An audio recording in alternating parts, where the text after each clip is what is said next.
Son las 7:46. Saludamos al almirante Fernando Donoso, ministro de Defensa Nacional. Señor ministro, gracias por acompañarnos. Buenos días. Quiero empezar el diálogo de hoy por esta noticia que ayer se hizo pública, que es la intención del Ecuador de adquirir un buque de investigación polar, para lo cual tiene un presupuesto del Estado de 67 millones, un proyecto que está en carpeta desde hace 3 años, si no me equivoco. Cuéntenos un poco el detalle, ¿para qué necesitamos un buque polar de investigación?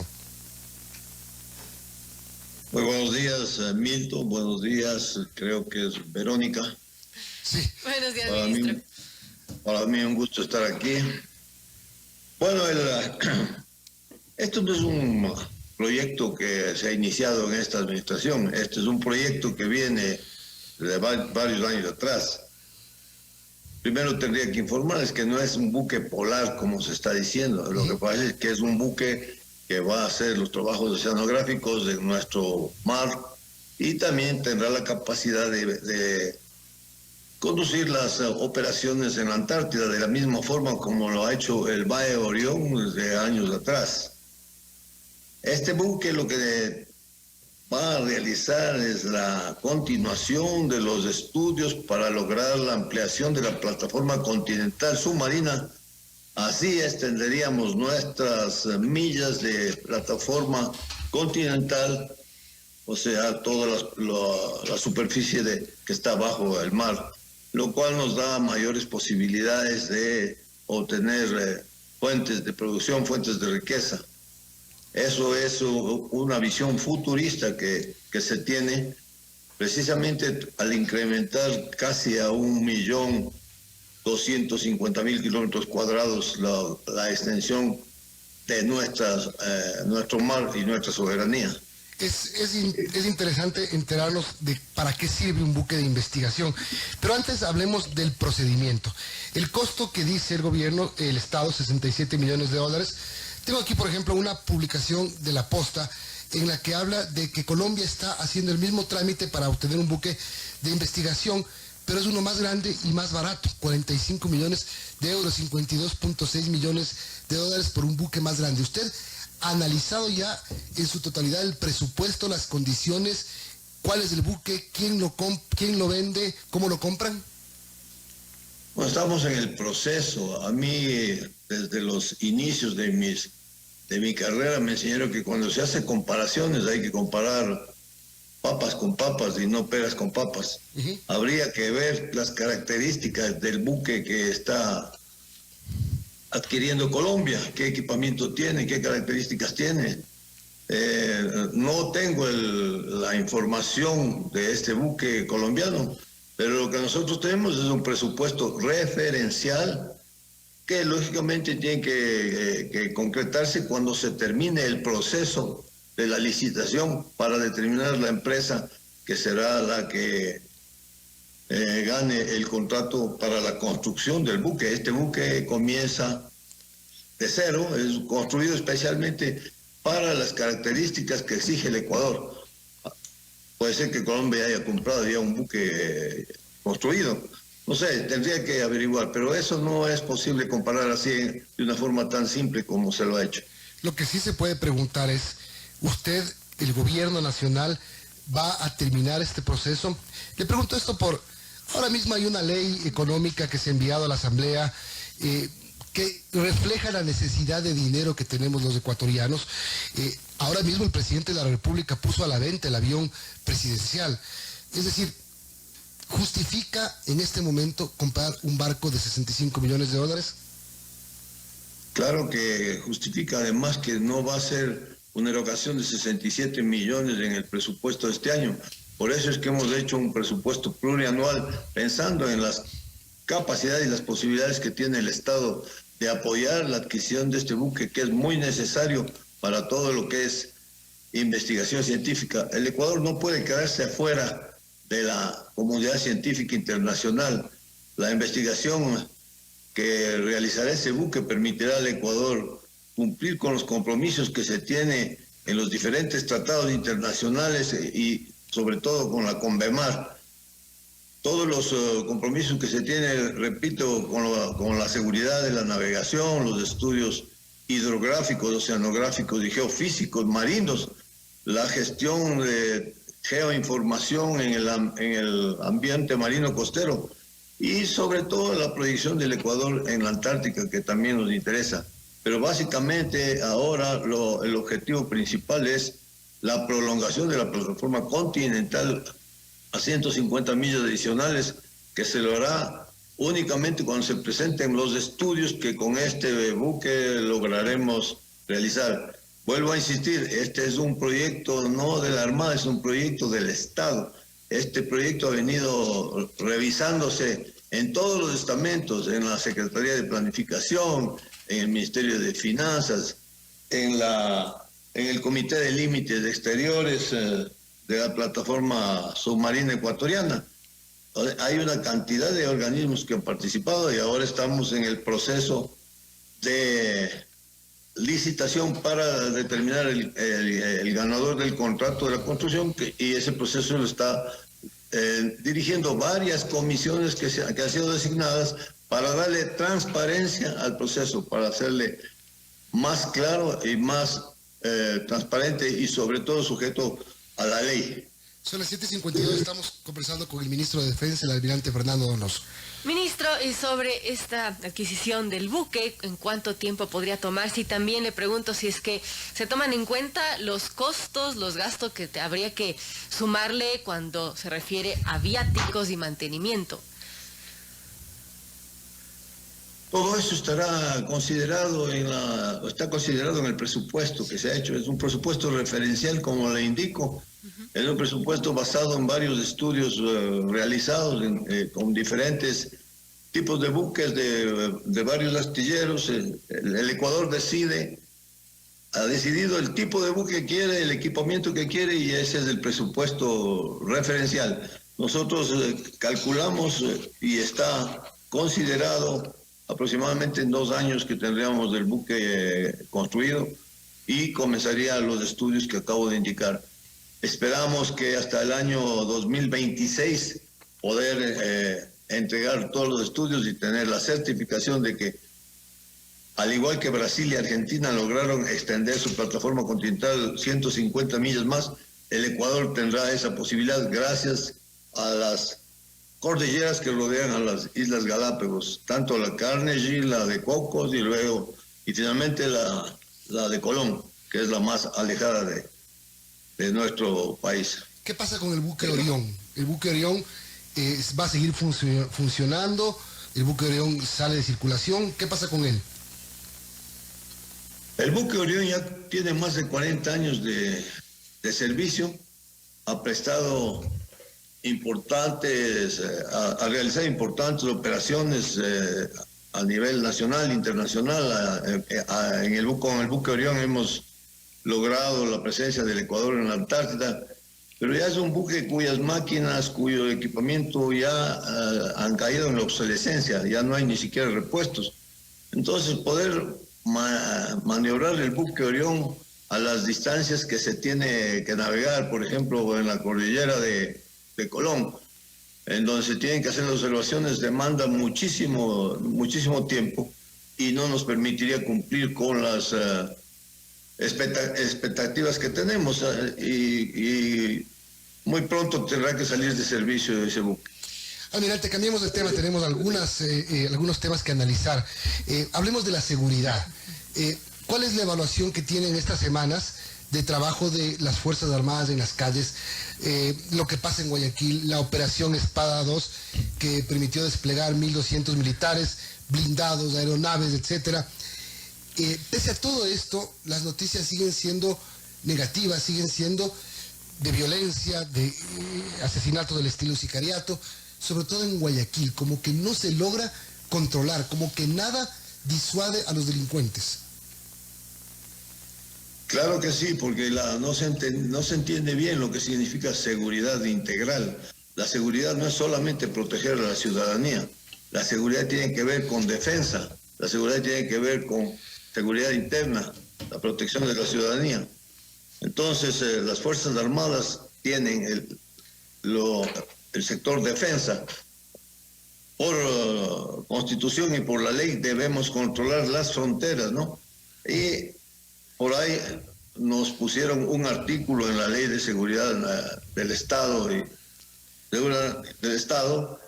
y estamos ahí con la posibilidad de realizar las operaciones CAMEX, o sea, control de armas, municiones y explosivos. No podemos realizar ninguna otra operación más a fondo para poder ayudar con mayor precisión a la policía, porque por resolución de la Corte Constitucional, las Fuerzas Armadas únicamente pueden dedicarse a las operaciones de control de armas, municiones y explosivos y solamente pueden actuar en las fronteras. Entonces, eso es lo que estamos haciendo. Estamos participando en este tipo de operaciones, tratando de que con la presencia de Fuerzas Armadas se disuada de alguna manera, pero no podemos actuar si no lo hacemos en coordinación cerrada con la policía. Eso es lo que estamos logrando ahora, y ustedes han visto las grandes operaciones que hemos hecho en Manabí, en Los Ríos, y seguiremos en otras provincias en apoyo de la policía y teniendo buenos resultados. ¿Usted ve resultados? Yo creo que sí hemos tenido resultados, especialmente en la cantidad de material que se ha incautado, la cantidad de personas que se han detenido. El problema es mucho más serio y no está radicado en los centros urbanos. El problema viene desde la frontera. Fíjense que nosotros hemos determinado en las últimas 2 semanas, hemos determinado sitios de descanso de las fuerzas irregulares que vienen de Colombia y se están pasando a nuestro territorio. Descubrimos 3 hace 2 semanas en el área de Sucumbíos.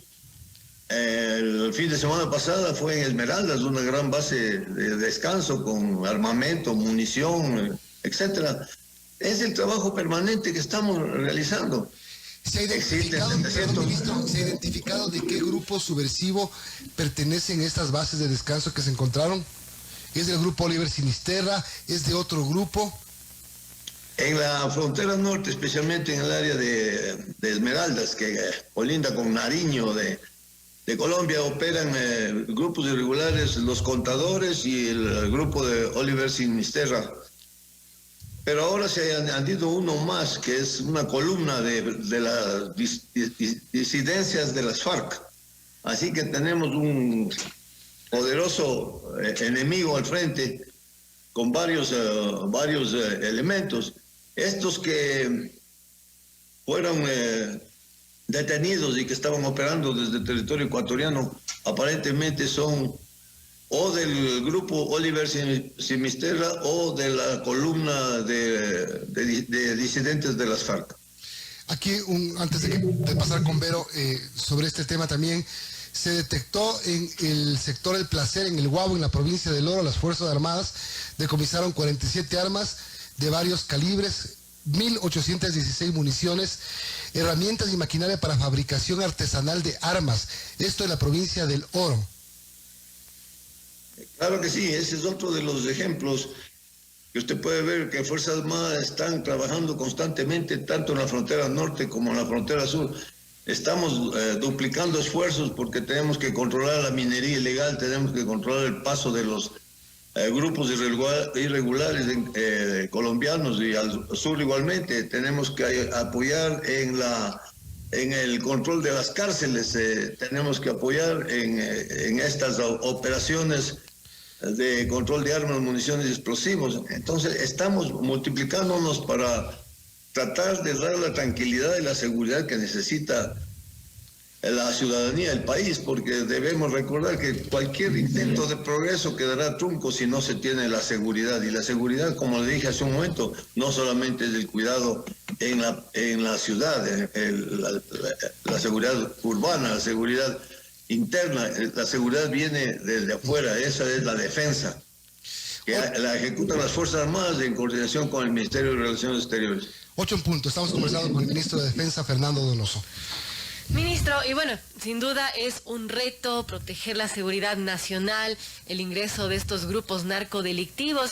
Y al respecto, yo preguntarle, del tema de inteligencia, porque justamente ayer salió la noticia de que el presidente designó a Fausto Cobo como el nuevo director del Centro de Inteligencia Estratégica. Cuéntenos, ministro, ¿cómo está funcionando este centro de inteligencia? ¿Hacia qué está dedicado? Y también, ¿qué expectativa se tiene ahora con la dirección de Fausto Cobo, que fue cambiado? Bueno, importante pregunta la suya, porque a comienzos de este gobierno a mí se me encargó el CIES, el Centro de Inteligencia Estratégica. Yo estuve 3 meses a cargo, hicimos un trabajo de reestructuración. Espero poder conversar con el coronel Fausto Cobo para ponerle al tanto de todo lo que hicimos. Luego vino un periodo muy corto en el que se designó a otra persona que tuvo que salir de inmediato por otras razones, pero el centro el CIES es un elemento importante en lo que tiene que ver con la inteligencia estratégica. Es el órgano rector de la inteligencia a nivel nacional y es el órgano que le da el asesoramiento y las apreciaciones de inteligencia que requiere el presidente de la República, el Consejo de Seguridad del Estado y todos los estamentos de alto nivel. En resumen, es la inteligencia político-estratégica que tiene que elaborar el CIES a través de las apreciaciones que recibe de los subsistemas de inteligencia, tanto de la policía como de las Fuerzas Armadas y de otros ministerios como la UAF, el SRI, etcétera. Todo eso se reúne y se configura una apreciación de inteligencia estratégica que es la que le interesa al señor presidente de la República para la toma de decisiones. ¿Será que con la designación del coronel Fausto Cobo el CIES tiene estabilidad? Porque después de 4 meses no ha logrado estabilizarse. El último que tuvo el presidente Lasso lo sacó por un tema del SRI. No tengo conocimiento de las razones por las que haya salido, pero sí le puedo decir que el CIES, por lo menos en los 3 meses que nosotros estuvimos ahí, impedimos y dejamos sin posibilidad de que el CIES pueda ejecutar las operaciones obscuras que anteriormente ejecutaba, o sea, las persecuciones, los seguimientos, las interceptaciones de celulares. Simplemente todo ese equipamiento fue entregado a la Fiscalía para que opere a través de la policía. Eso es una cuestión que tiene que ser manejado legalmente con disposición de un juez, las órdenes de la Fiscalía y los operativos que hace la policía. Eso ya no puede hacer el CIES. Eso es una de las tareas que nosotros cumplimos en los 3 meses que estuvimos ahí. Vuelvo al tema de seguridad, señor ministro. Hay una persona que nos está escuchando que nos pregunta sobre el tema de la seguridad para los pescadores. Es un tema bien importante, la piratería, el trabajo de la Armada, guardacostas en las costas ecuatorianas. Así es un trabajo. Esa es otra de las tareas que tenemos como Fuerzas Armadas. Ahora con la nueva ley de navegación y su reglamento, está claramente definido las tareas y las competencias de la autoridad marítima y en eso estamos trabajando. Necesitamos tecnología porque es imposible, no recuerdo exactamente cuántos pescadores artesanales hay, pero que sobrepasan los 20,000 a lo largo de la costa y el control de cada uno de ellos, que no siempre obedecen o siguen un procedimiento reglamentado, hace que sea muy difícil poder controlar toda la línea costera que tenemos. Entonces tenemos que usar una tecnología para poder llevar un control de las posiciones, para poder acudir ante el llamado de auxilio con las unidades guardacostas que están distribuidas a lo largo del perímetro costero. Entonces, esta es una tarea de día a día, no es una cuestión que se pueda hacer inmediatamente, pero se está coordinando con los gremios, con los diferentes gremios, para lograr esta relativa seguridad que buscamos. ¿Y cómo están en logística las lanchas guardacostas? ¿Cuántas tienen? ¿Cuántas estamos comprando, me imagino? Porque hubo una noticia sobre este tema en meses pasados. cómo está la logística de la Armada para defender la costa ecuatoriana? Nunca es suficiente lo que se tiene, pero tenemos que usar mucha imaginación para poder ser eficientes con lo que tenemos, sobre todo con el tema de recursos. Estamos atravesando por un periodo de crisis, necesitamos ser muy eficientes en el gasto y sobre todo utilizar mucha inteligencia para la autoridad marítima, y también necesitamos más tecnología. Con eso lograremos ahorros sustanciales y economía de medios y economía de esfuerzos. Son las 8:06 a.m, estamos conversando con el ministro de Defensa, el almirante Fernando Donoso. Y ministro, respecto, el tema de seguridad, el tema de narcotráfico, y cómo les ha ido tras la instalación de los radares para detectar justamente las narcoavionetas, que entiendo que es una de las estrategias que existen para combatir el narcotráfico en el país. ¿Cómo cree usted o cómo puede imaginarse que se hicieron las instalaciones de la red de radares para defensa aérea y se olvidaron, entre comillas, de cubrir la provincia de Manabí y parte de Santa Elena? Entonces se nota que hubo una profesa disposición para que no se instalen radares, y cuando este gobierno, que tiene muy claro el concepto que sin seguridad no hay desarrollo, nos dimos cuenta en la primera reunión del COSEPE, que fue la noche del 24 de mayo, se tomó la decisión de la instalación de 2 radares en el área de Manabí.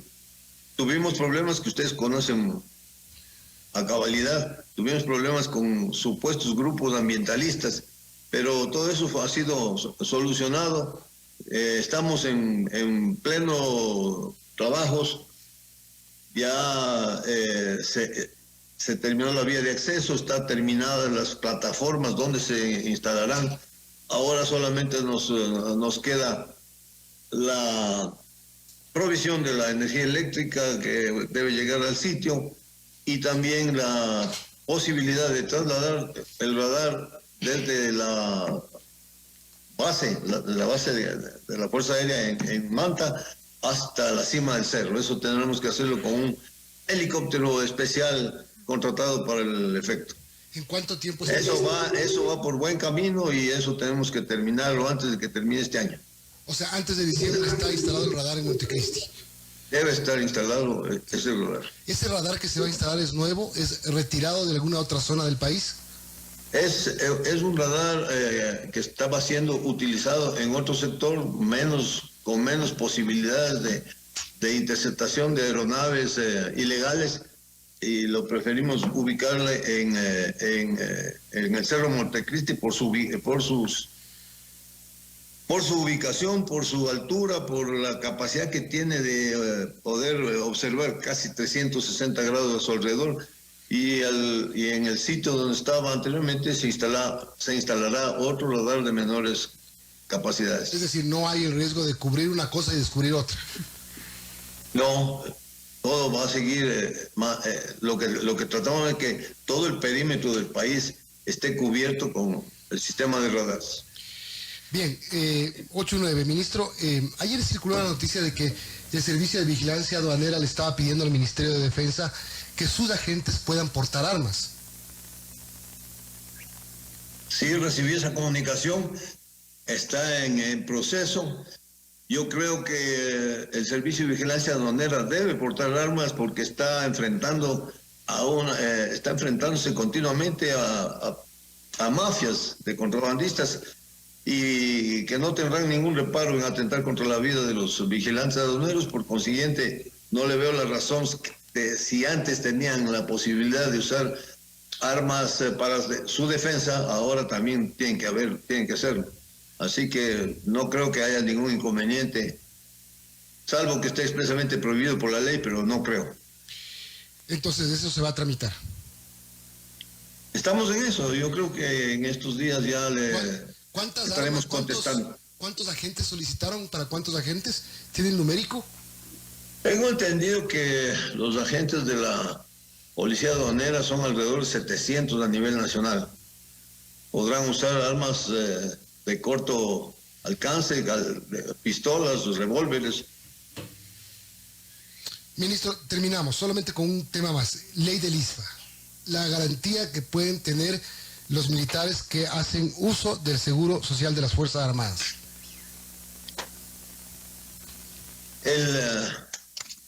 La Ley de Seguridad Social de las Fuerzas Armadas ha sido una obligación que teníamos de redactarla porque fue una sentencia de la Corte Constitucional cuando declaró varios artículos de la famosa y mal llamada Ley de Fortalecimiento de las Fuerzas Armadas, que para nosotros era la Ley Patiño. O sea, un atentado contra las Fuerzas Armadas. Una verdadera intención de afectar seriamente la integridad de las Fuerzas Armadas. Esa ley fue, por suerte, la Corte Constitucional declaró en un alto porcentaje inconstitucional y ordenó que se haga una nueva ley. Esa nueva ley se lo ha hecho con el visto bueno y con la participación del Ministerio de Finanzas, con la participación de la Superintendencia de Bancos. Esa ley lo que busca, por sobre todas las cosas, es que haya transparencia. Esa ley está ya entregada en el plazo previsto en la Asamblea. Estamos esperando las respectivas deliberaciones y esperamos que sea aprobada en un alto porcentaje, porque siempre va a haber alguna modificación que la haga la Asamblea, pero ojalá no sea mayor cosa. De todas maneras estamos atentos a eso. Es una ley basada en estudios técnicos actuariales contratados con una empresa de reconocida solvencia internacional. O sea, eso nos da la tranquilidad de que tiene una garantía de sostenibilidad en el tiempo, el ISFA, una sostenibilidad en el tiempo y el financiamiento de la seguridad social de los miembros de Fuerzas Armadas. Hay unas pequeñas adicionales que hemos puesto, como por ejemplo el hecho de que los militares en el servicio pasivo aporten con el 1% para mejorar los servicios de salud exclusivamente, porque los de servicio pasivo ya somos gente de edad, entonces cada vez más necesitamos los servicios médicos, y eso es lo que estamos preservando al crear un aporte adicional de un 1%. Este cambio definitivamente es positivo para el personal y, como le decía hace un momento, la ley fue entregada en su debida oportunidad y esperamos que se mantenga en la forma como fue presentada a la Asamblea.